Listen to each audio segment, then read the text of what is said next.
Rosa, why don't you go help in the kitchen? You'd be more comfortable with the staff. My future son-in-law said this at my daughter's rehearsal dinner in front of 70 guests. Then he laughed. I'm 62 years old. I've cleaned houses for 40 years. I've scrubbed toilets in mansions where people like Ryan Walker wouldn't even notice me. I've raised a beautiful daughter who became a pharmacist, worked 2 jobs to pay for her college, and never once complained. But nothing, absolutely nothing, prepared me for that moment when my daughter's fiancé looked at me like I was dirt on his expensive Italian shoes. Let me back up. My name is Evelyn Carter. My husband Miguel and I came to this country with nothing but dreams and calloused hands. He started mowing lawns. I started cleaning homes. We worked 16-hour days every day for 30 years. We built something, but I'll get to that. 3 months before this nightmare, my daughter Emily Carter called me breathless with joy. "Mama, he proposed! Christopher proposed!" I heard the tears in her voice, the happiness. My beautiful girl, my Bella, was getting married. I cried too. What mother wouldn't? Ryan Walker, 36, corporate attorney, Harvard Law, came from what they call old money. His mother, Victoria Walker, belonged to the Wellington Country Club, sat on charity boards, wore pearls like armor. The first time Emily Carter brought him home, he shook Miguel's hand but wiped his palm on his pants afterward. I saw it. Miguel saw it. We didn't say anything. Emily Carter was glowing. The engagement period was 4 months of small cuts. Patricia never called me by my name. It was always Emily Carter's mother or just her. When Bella showed her the guest list, Patricia said, "Do your parents even own formal attire, dear?" When we went dress shopping, Patricia suggested I wait in the car because the salon can be overwhelming. I swallowed it all for Bella because she loved him, because I thought, maybe I'm being too sensitive. Maybe this is how wealthy people are. Maybe I need to try harder. The rehearsal dinner was at the Wellington Country Club. Of course, Patricia insisted. "It's where all the Bennett weddings have been held," she said, as if that settled everything. The dinner was black tie. I bought a dress, not expensive but nice, navy blue. Miguel wore his one good suit. We felt nervous but proud. Our daughter was marrying into a successful family. We arrived early. The ballroom was magnificent. Crystal chandeliers, white tablecloths, flowers everywhere. I saw the place cards. Miguel and I were at table 12. In the back, Christopher's parents were at table 1 with Emily Carter, his law partners at table 2, his college friends at 3. My sister and her family were at table 11. We were literally the furthest from the front. Mama. Emily Carter found us radiant in a champagne-colored dress. "You look beautiful." "Mija, you're the beautiful one." I hugged her tight. "Where do you want us to sit?" "I'm going to move your cards to table 1. You should be with family." "Bella, it's okay." "No, Mama, it's not okay." She grabbed our place cards and marched toward the front. I saw Christopher intercept her. They spoke quietly, but his face was tight. She shook her head. He grabbed her wrist, not hard but firm. She pulled away. Then Patricia glided over all pearls and platinum hair. She said something to Emily Carter. Emily Carter's face went pale. Patricia patted her shoulder and walked away. Emily Carter came back to us, place cards still in her hand, eyes wet. "Table 12 is fine, Mama." "Bella, what did they please? Let's just have a nice evening." The dinner started. Speeches, toasts. Christopher's father told a story about Christopher winning a sailing regatta. Patricia talked about maintaining family traditions. Nobody mentioned Miguel and me. Nobody mentioned that Emily Carter put herself through pharmacy school. Nobody mentioned the scholarship she won. It was like Bella materialized from nowhere at age 25. Then came the moment that changed everything. Dinner was served. Firet Minan. I was eating quietly, trying to be invisible when I heard my name. Not close, but in that room with that acoustics voices carried. "Rosa and Miguel at table 1. Are you insane?" Patricia's voice. I looked up. She was at the bar with Christopher. Emily Carter was in the restroom. "She's making a scene about the seating arrangement." Christopher's voice carried that entitled drawl like it matters where they sit. They should be grateful they're even here. Considering what? That her mother cleans houses. Christopher laughed. Not a nice laugh. I told Emily Carter we should have just had a small ceremony. This is exhausting. Patricia's next words made my stomach drop. Well, we can't have them at the family table. What would people think? Your partners are here, darling. The Vanderbilts are at table 3. Imagine if someone asks what Rosa does for a living. My mother-in-law scrubs toilets. Christopher's voice dripped with mockery. That'll go over well at the firm. They laughed together, mother and son. My face burned. Miguel reached for my hand under the table. His jaw was clenched. Should we? He started. No. I squeezed his hand. Not here, not now, for Bella. But Emily Carter came back from the restroom. She'd heard. I saw it in her eyes. She walked straight to Christopher, said something sharp. He rolled his eyes, said something back. She raised her voice. People started noticing. That's when Christopher made his fatal mistake. He raised his voice too, in that quiet room in front of everyone. Your mother needs to understand her place, Emily Carter. This is the Wellington Country Club. There's a hierarchy. There's protocol. He gestured toward the kitchen. Rosa, why don't you go help in the kitchen? You'd be more comfortable with the staff. Silence. Complete silence. 70 people frozen. Patricia laughed. Actually laughed. Oh, Christopher, you're terrible.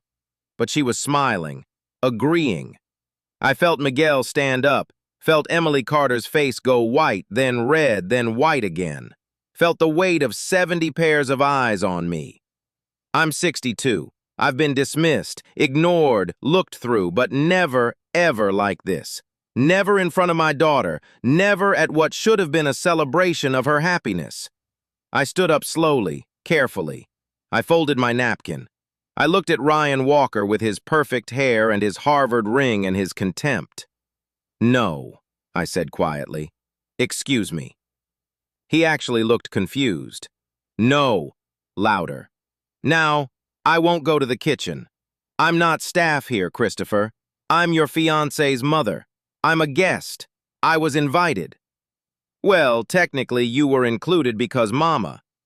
Emily Carter was beside me, her hand in mine. Let's go.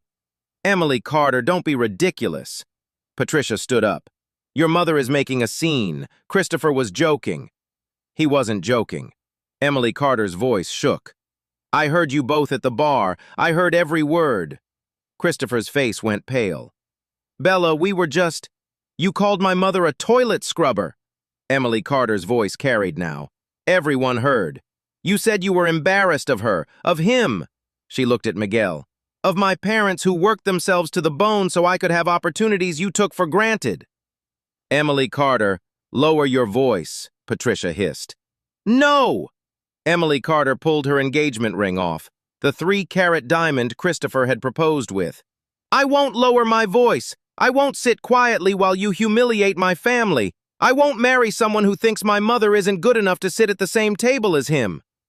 She put the ring on the table. The clink of it hitting the china was the loudest sound in the room. You're being hysterical! Christopher reached for her. Don't touch me! She stepped back, looked at the room, at all those wealthy, important people. My mother worked 2 jobs to pay for my education. She cleaned houses during the day. She worked at a restaurant at night.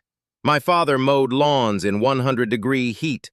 They never missed a single one of my school plays, my softball games, my graduations.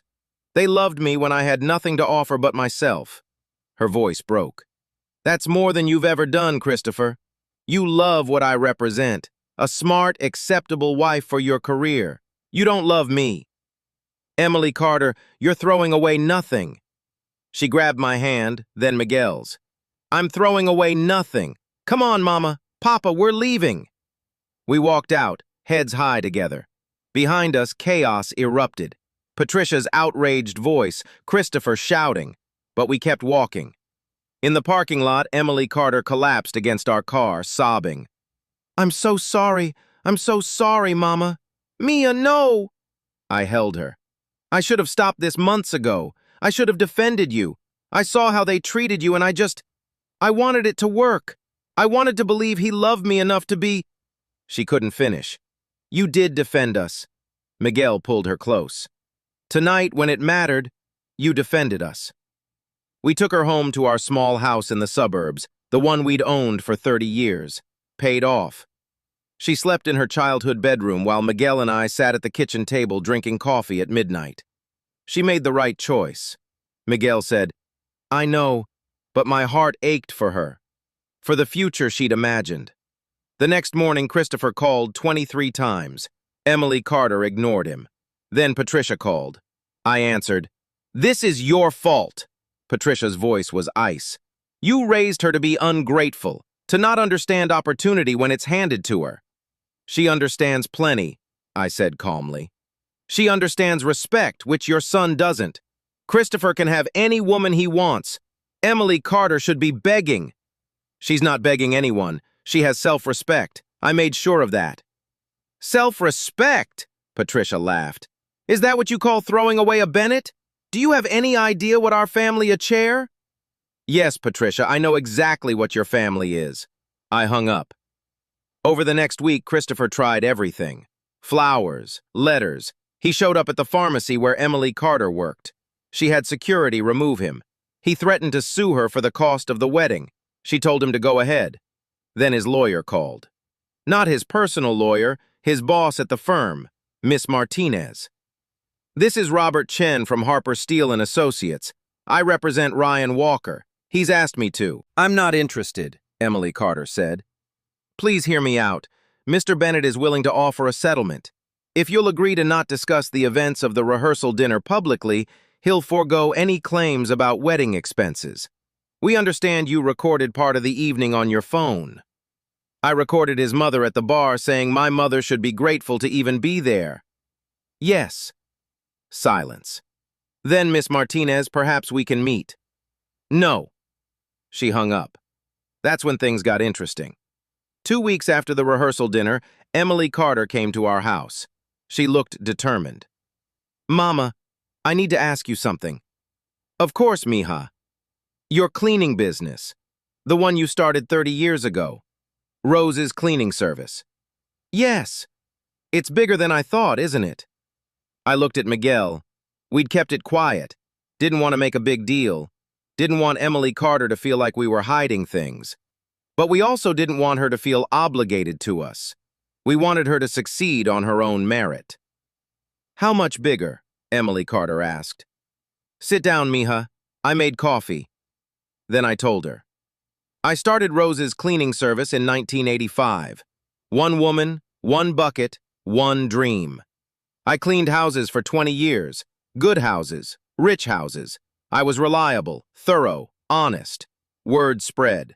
By 2005, I had 15 employees. By 2010, 50. I pivoted to commercial cleaning, office buildings, medical facilities, schools. "Mama, how many employees do you have now?" 420. Emily Carter's coffee cup stopped halfway to her mouth. "What?" "We have contracts with 32 medical facilities, 18 schools, 47 office buildings, including—" I paused. "Including the Taylor Building downtown." "The Taylor Building? That's where Christopher's law firm is." "Yes. Harper Steele and Associates. We've cleaned their offices every night for 8 years. $12 million contract." Emily Carter stared. $12 million? Over 8 years? 1.5 million per year. Does Christopher know? No one knows. We keep it quiet. The company is in Miguel's name. I'm just listed as founder. We don't advertise. We get business through reputation. So, when Christopher was laughing about you scrubbing toilets, my employees were scrubbing his toilets every night. After he went home, Emily Carter started laughing, then crying, then laughing again. "Oh my God. Oh my God, Mama." "There's more," Miguel said quietly. "The Wellington Country Club." "What about it?" "We have the exclusive cleaning contract. Have for 12 years, $22 million over that time." Emily Carter's face went through several emotions. Shock, disbelief, then something that looked like justice. "Does Patricia know?" "No." Like I said, we keep quiet. The club board knows, but members, they see our staff. They don't know who owns the company. So when Patricia said Emily Carter couldn't finish, when she said, "What would people think if they knew I cleaned for a living?" Those people at that club, we literally pay for the club's maintenance. Our contract keeps that place running. Emily Carter stood up, walked to the window, turned back. "Why didn't you ever tell me?" "Because we didn't want you to think money mattered. We wanted you to work hard, to be proud of your own achievements, not ours." "But I could have thrown this in Christopher's face." "No," I said firmly. "That's not who we are. We don't throw money around. We don't use it to make people feel small. That's what people like Patricia do." "But they made you feel small." "Yes, they did. And we're not going to become them just to get revenge." Emily Carter sat back down. "So what do we do?" "Nothing," Miguel said. "We let it go. You dodged a bullet. Christopher showed you who he is. Be grateful." But fate had other plans. 3 days later, Robert Chen called again. "Not Emily Carter, me, Mrs. Martinez. This is Robert Chen from Harper Steel & Associates. I apologize for the intrusion, but I need to speak with you about—" He paused. "About a sensitive matter." "Go ahead." "It's regarding our cleaning contract with Roz's Commercial Services. We've just learned that you own the company." "Yes." Long silence. "I see. Mrs. Martinez, I want to apologize on behalf of the firm. If I had known that Christopher's ex-fiancé, I mean, if I'd known the connection, I would never have." "You would never have what, Mr. Chen? Let him treat my daughter badly or just gotten caught?" Another silence. "I'm calling to assure you that our contract with your company won't be affected by personal matters. We value your service." "That's good to know. And I'm also calling to tell you that Ryan Walker is no longer with our firm." I sat up straighter. "Excuse me?" "We asked for his resignation this morning after some of the senior partners learned about the incident at the Wellington Country Club, about how he treated you, about what he said to Emily Carter." Mr. Chen sounded genuinely upset. "Mrs. Martinez, Harper Steel & Associates has been cleaned by your staff for 8 years. Your employees are professional, respectful, and excellent at their jobs. The idea that one of our attorneys would mock you, would suggest you belonged in a kitchen, would treat you as less than—" He stopped. "It's unacceptable. We're a firm that prides itself on respect and integrity. Christopher violated both." "Who told you what happened, Emily Carter?" "She sent me the recording from the bar where Patricia and Christopher discussed you." He paused. "Mrs. Martinez, I've known Victoria Walker for 15 years. She's on 3 boards that my wife chairs. I've always found her pleasant, but hearing her laugh about your profession suggests you should be grateful to be included in your own daughter's celebration. It was disgusting. Thank you for saying that. I'm also calling to tell you that the Wellington Country Club board would like to meet with you this Friday if you're available." My stomach dropped. "They want to cancel our contract." "No, Mrs. Martinez. They want to increase it, and they want to discuss Victoria Walker's membership." Friday came. Miguel and I drove to the Wellington Country Club, the same place where Christopher had humiliated me. But this time we entered through the front door as guests, as the owners of the company that kept this place pristine. The board president, Richard Harrison, greeted us personally. "Mrs. Martinez, Mr. Martinez, thank you for coming. Of course I'll be direct. We've learned what happened at the Bennett rehearsal dinner.